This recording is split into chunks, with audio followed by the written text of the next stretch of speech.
नमस्कार, स्वागत है आपका इंडिया गेट टीवी पर। मैं हूं अजय सेठिया। मित्रों, बिहार विधानसभा के शीत सत्र के समापन पर एक मुस्लिम विधायक ने वंदे मातरम का न सिर्फ विरोध किया बल्कि राष्ट्रीय गीत का अपमान भी किया। यह पहली बार नहीं हुआ है। पिछले कई दशकों से देश के कई हिस्सों में इस तरह की खबरें आती रही हैं। यहां तक कि संसद में भी इस तरह की घटनाएं होती रही हैं जब मुस्लिम सांसद वंदे मातरम के समय उठकर चले जाते रहे। इससे पहले कि हम आपको वंदे मातरम और उसके मुस्लिम विरोध का इतिहास बताएं, सवाल यह खड़ा हो गया है कि क्या नरेंद्र मोदी आजाद भारत के 74 साल से हो रहे वंदे मातरम के अपमान को रोकने के लिए कोई कानून बना पाएंगे या कांग्रेस की तरह मुसलमानों के सामने घुटने टेक लेंगे।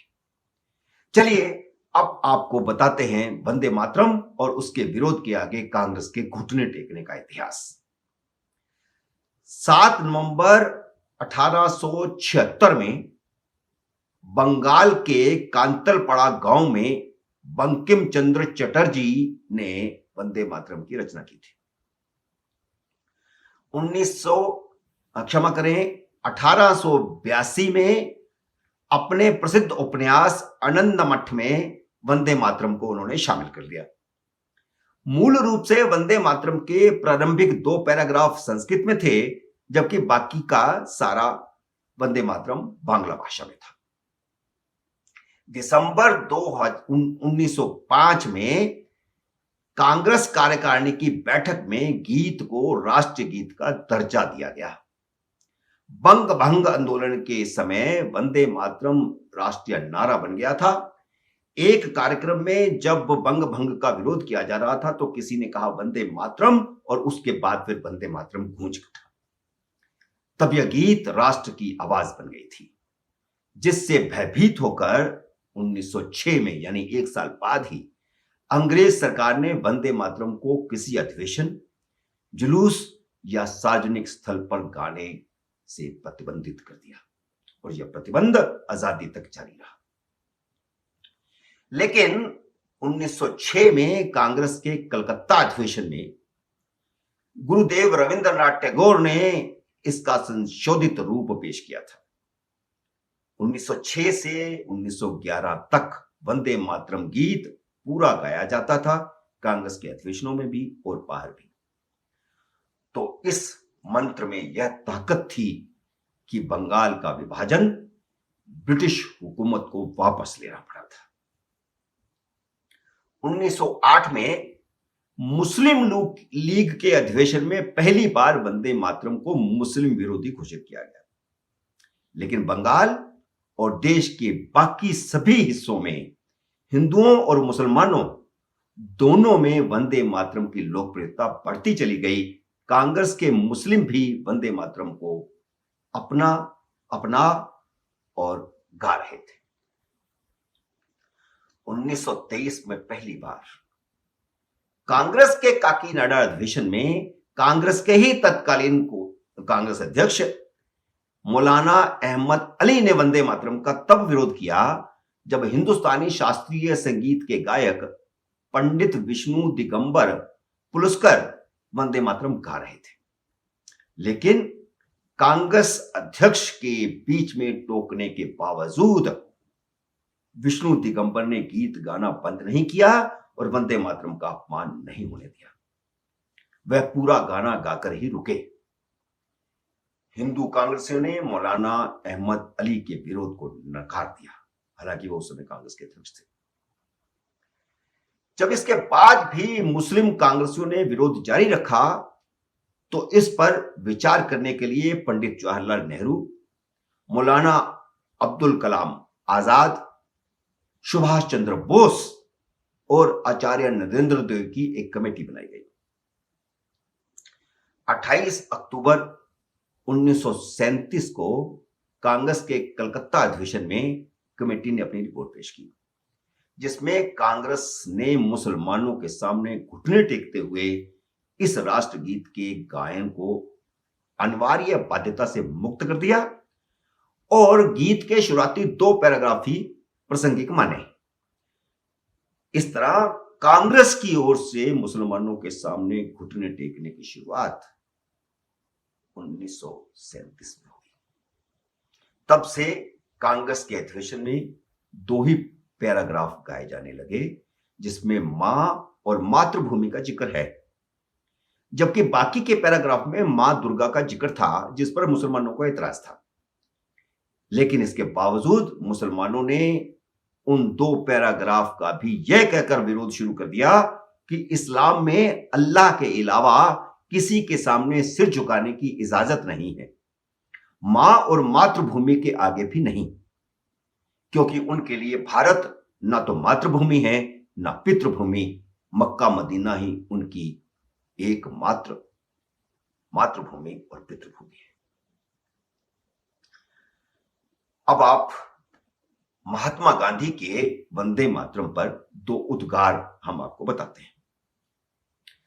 1905 में गांधी जी ने लिखा, आज लाखों लोग एक बात के लिए इकट्ठे होकर वंदे मातरम गाते हैं।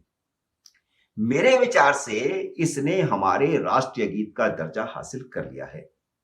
मुझे यह पवित्र, भक्तिपरक और भावनात्मक गीत लगता है। इसके बाद फिर उन्होंने एक बार वंदे मातरम के बारे में टिप्पणी की है जब कांग्रेस की समिति इस पर विचार कर रही थी। यह बात 1936 की है और कांग्रेस की समिति की रिपोर्ट 1937 में आई थी। 1936 में महात्मा गांधी ने लिखा, कवि ने हमारी मातृभूमि के लिए जो अनेक सार्थक विशेषण प्रयुक्त किए हैं वे एकदम अनुकूल हैं, इनका कोई सानी नहीं है। अब हम आजादी वाले दिन और आजादी के बाद के घटनाक्रम पर आते हैं। 14 अगस्त 1947 की आधी रात को जब देश की आजादी का ऐलान हुआ तो संविधान सभा की पहली बैठक का प्रारंभ वंदे मातरम के साथ और समापन जन गण मन के साथ किया गया। देश का बंटवारा हो चुका था। कांग्रेस के अनेक नेता चाहते थे कि वंदे मातरम को राष्ट्रीय गान का दर्जा दिया जाए, लेकिन जवाहरलाल नेहरू समेत कई मुस्लिम प्रस्त कांग्रेसियों ने जन गण मन को राष्ट्रीय गान का दर्जा देने और वंदे मातरम को राष्ट्रीय गीत ही बने रहने की जिद पकड़ ली। इस पर हिंदू कांग्रेसियों ने दोनों को अनिवार्य रूप से गाने की मांग रखी, लेकिन मुस्लिमों के विरोध के चलते इस मांग को भी अस्वीकार कर दिया गया। 24 जनवरी 1950 को संविधान सभा में जनगण मन को राष्ट्रीय गान और वंदे मातरम को राष्ट्रीय गीत का दर्जा दिया गया, लेकिन राष्ट्रीय गीत का दर्जा देने के बावजूद मुस्लिम विरोध के चलते इसे संविधान में शामिल नहीं किया गया। यहां से होती है आजाद भारत में मुस्लिम तुष्टीकरण की शुरुआत। हालांकि इस मौके पर राष्ट्रपति डॉक्टर राजेंद्र प्रसाद ने संविधान सभा में कहा था कि राष्ट्रीय गीत का भी राष्ट्रीय गान जैसा सम्मान किया जाना चाहिए। 2002 में बीबीसी ने एक सर्वेक्षण करवाया था जिसमें पाया गया कि वंदे मातरम विश्व का दूसरा सर्वाधिक लोकप्रिय गीत है। सच यह है कि इस देश में असंख्य अल्पसंख्यक भी यानी मुस्लिम भी वंदे मातरम के प्रति श्रद्धा रखते हैं, लेकिन कट्टरपंथी मुसलमान उनका विरोध करते हैं। आपको एक घटना बताता हूं। 10 मार्च 2004 में आगरा के 54 मुसलमानों को इसलिए जाति से बाहर कर दिया गया, संप्रदाय से, धर्म से बाहर कर दिया गया और उनकी शादियां शून्य घोषित कर दी गई, क्योंकि उन्होंने यह कह दिया था कि वंदे मातरम गाना गैर इस्लामी है। मुफ्ती अब्दुल कुद्दूस रूमी ने फतवा जारी किया और फतवा जारी करते हुए उन्होंने कहा कि राष्ट्रीय गान का गायन मुसलमानों को नरक में पहुंचाएगा। जिन लोगों का बहिष्कार किया गया था उनमें आगरा की लोहा मंडी और शहीद नगर की मस्जिदों के मुतवल्ली भी थे। इनमें से 13 लोगों ने बाद में माफी मांग ली थी। आश्चर्य की बात है कि आपराधिक गतिविधियों में शामिल होना, आतंकवादी कार्रवाइयों में हिस्सा लेना, झूठ बोलना, धोखा देना, हिंसा करना, हत्या करना, असहिष्णुता करना, शराब पीना, जुआ खेलना, राष्ट्रद्रोह और तस्करी जैसे कृत्य से तो कोई नरक में नहीं जाता, मगर देशभक्ति का जज्बा पैदा करने वाले राष्ट्रगान को गाने मात्र से एक इंसान नरक का अधिकारी हो जाता है। ये ऐसा है इस्लाम। एक और घटना बताता हूं। पायनियर अखबार ने, जो अंग्रेजी का अखबार है, राष्ट्रीय अखबार है, बड़ा प्रसिद्ध अखबार है, पुराना है, आजादी से पहले से चल रहा है, उसने 20 नवंबर 1998 को प्रस्ताववाद की इस मानसिकता को उजागर किया, जब मुस्लिम विद्यार्थियों ने कहा कि वे वंदे मातरम नहीं गाएंगे क्योंकि भारत माता की तस्वीर के सामने हाथ जोड़कर प्रार्थना करने से मुस्लिम मुस्लिम नहीं रह जाता, क्योंकि यह मूर्ति पूजा है, क्योंकि यह स्वतंत्रता संघर्ष में हिंदू हिंदुत्व लाने का टैगोर और गांधी जी का षड्यंत्र था। हमारे बच्चे स्कूल छोड़ देंगे लेकिन वंदे मातरम नहीं गाएंगे। हम मरने को तैयार हैं पर वंदे मातरम स्वीकार नहीं कर सकते। अब आप सोचिए, मातृभूमि के प्रति ऐसी नकारात्मक मानसिकता मदरसों में पैदा की जा रही है, और इसीलिए असम सरकार ने पहली बार सारे मदरसे भंग करके उनको स्कूल बना दिया है। लेकिन सवाल खड़ा होता है कि आजादी के आंदोलन के शुरुआती वर्षों तक क्यों वंदे मातरम गैर इस्लामी नहीं था? क्यों खिलाफत आंदोलन के अधिवेशनों की शुरुआत वंदे मातरम से होती थी? और ये अहमद अली, शौकत अली, जफर अली जैसे वरिष्ठ मुस्लिम नेता इसके सम्मान में उठकर खड़े होते थे। प्रसिद्ध लेखक और एंकर रफीक जकारिया ने हाल ही में लिखे अपने लेख में खुलासा किया है कि पाकिस्तान के जनक कहे जाने वाले जिन्ना शुरुआती दिनों में वंदे मातरम के सम्मान में खड़े ना होने वालों को फटकार लगाते थे। उनके अनुसार मुस्लिमों की ओर से वंदे मातरम के गायन पर विवाद निरर्थक है। यह गीत स्वतंत्रता संग्राम के दौरान कांग्रेस के सभी मुस्लिम नेताओं द्वारा गाया जाता था। 1937 तक, जब कांग्रेस ने खुद पलटी नहीं मारी। जो मुस्लिम इसे गाना नहीं चाहते ना गाएं, लेकिन गीत के सम्मान में उठकर तो खड़े हो जाएं, क्योंकि इसका एक संघर्ष का इतिहास रहा है। बंग भंग आंदोलन जो ब्रिटिश सरकार के खिलाफ था, वो इसी एक वंदे मातरम ने जीता था।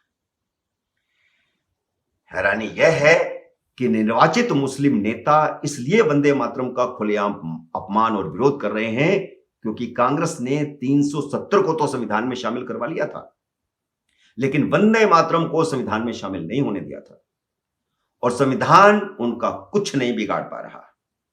जो लोग वंदे मातरम का विरोध कर रहे हैं और उसको अपमानित कर रहे हैं। क्या मोदी सरकार 370 खत्म करने के बाद अब वंदे मातरम को संविधान का हिस्सा बनाने और इसका विरोध करने वालों का निर्वाचन रद्द करने का कानून बनाने की हिम्मत दिखाएगी? यह है सबसे बड़ा सवाल आज का। क्या सरकार अब इस बारे में सोच रही है? अफसोस यह है कि सांप्रदायिक लोगों ने राष्ट्रीय गीत वंदे मातरम को सांप्रदायिक घोषित कर दिया है। मित्रों, आज इतना ही। अगले एपिसोड में किसी नए विषय पर समीक्षा लेकर के हम फिर आपके सामने हाजिर होंगे। तब तक नमस्कार।